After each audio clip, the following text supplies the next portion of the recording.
Hello, this is Faith of Faith and Books, and this is going to be a quick update.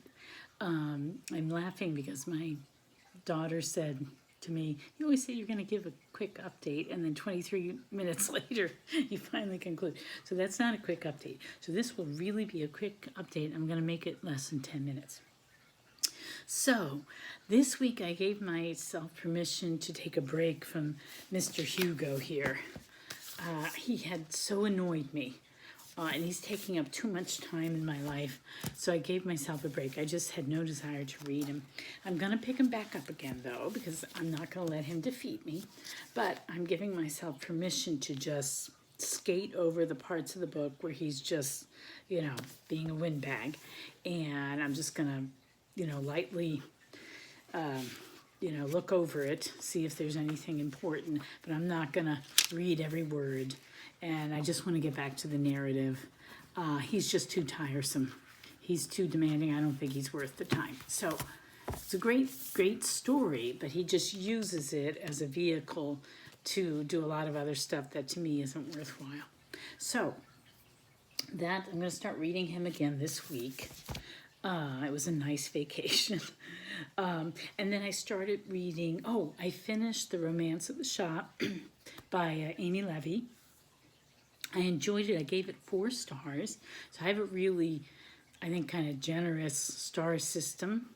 I never liked giving stars before, but I've started to now since BookTube. So 5 stars means I thought it was brilliant.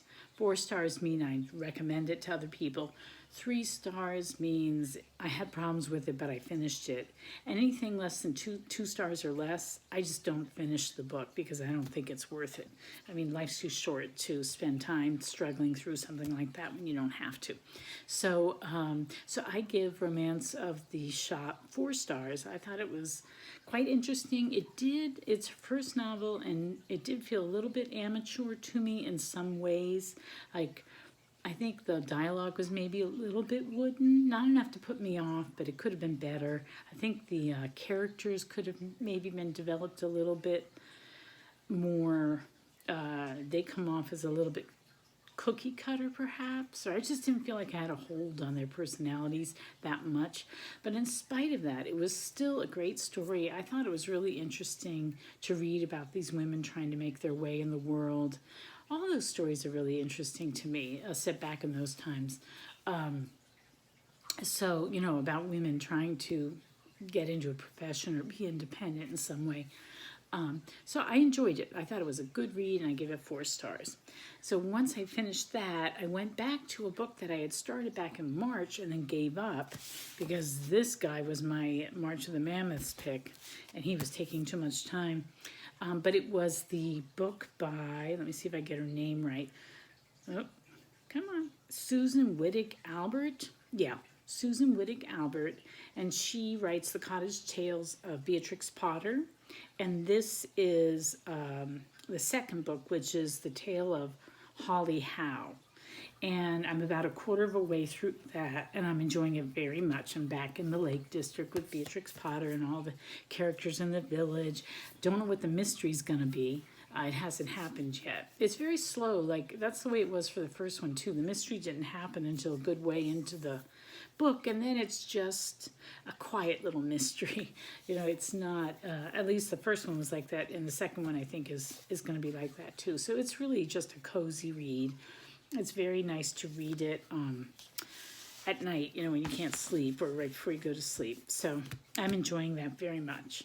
I'm still working my way through Strength to Love. We've read the first 3 chapters, and we're having very interesting discussions in my Christian book club. And tonight, I'm going to read chapter 4, Love in Action. Then said Jesus, Father, forgive them, for they know not what they do. So that's there's a line from scripture at the beginning of each chapter, and then he goes on to, analyze and draw from that quote. So very interesting, very, very powerful book. And then let me give a short review of this version of Purgatorio by Jean Hollander and Robert Hollander. So I'm participating in the Dante read-along of the whole comedy, and we're into Purgatory now. And I really enjoy Purgatorio. That sounds weird, doesn't it? But you know, hell or the inferno is necessarily a very dark journey, and you feel the heaviness of it, and you feel how awful it is. And there's so, it's very grotesque and disgusting, the different punishments, it's just creepy. It's really creepy.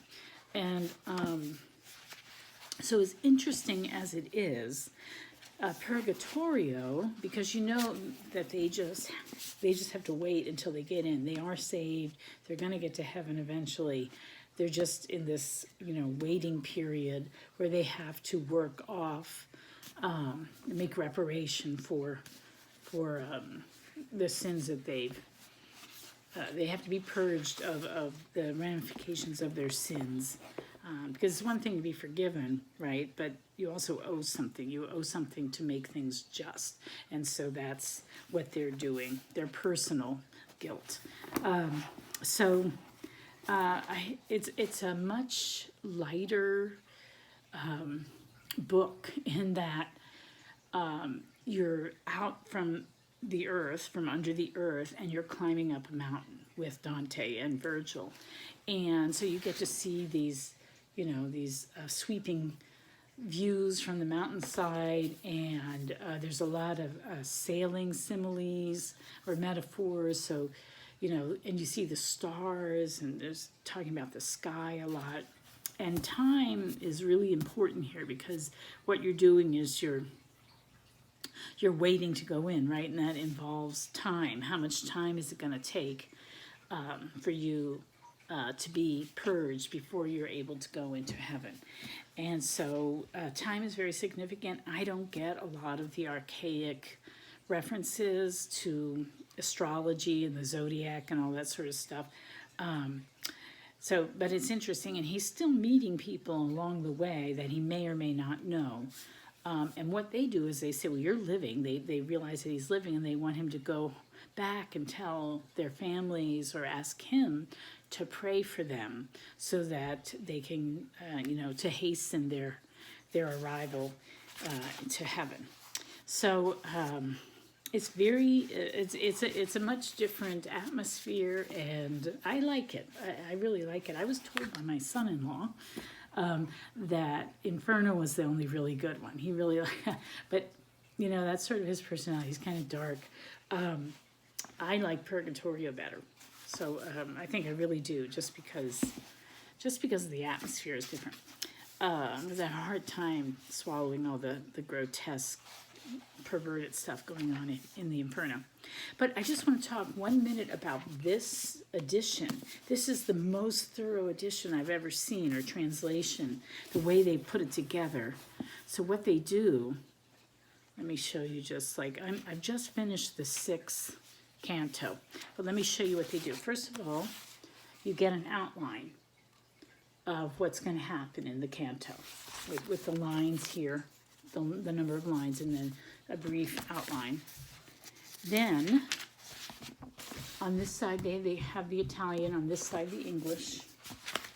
So that's like the Solon version. And then after that, they have the notes, and these are really extensive notes, because they're not only explaining what's going on in the text, they refer to all these different studies of the book, going way back. Like, they're referring to one guy who did an analysis on, verses 7 through 9 in the 3rd canto from 1732, right? They've got, this one, this one's from 1568, or maybe that, let's see, I'm looking at the other dates. I mean, sometimes it'll be like, 1909, so-and-so said this about this particular passage, or, this guy translated this word this way back in, 1947. So here's something from 1989. So it's so detailed. It's like overload, really. It's more information than I need. I appreciate the thoroughness, but it's very, very academic. So, and I like the translation itself. I think the translation itself is very readable and poetic at the same time. So I do like the translation. Oh no, I went over 10 minutes. Okay, so I'm gonna stop. That's my update. I'm enjoying Purgatorio. I'm enjoying The Tale of Holly Howe. I'm enjoying Strength to Love. And I'm going to muscle my way through this baby. So that's it. I hope you're doing well and happy reading. Bye.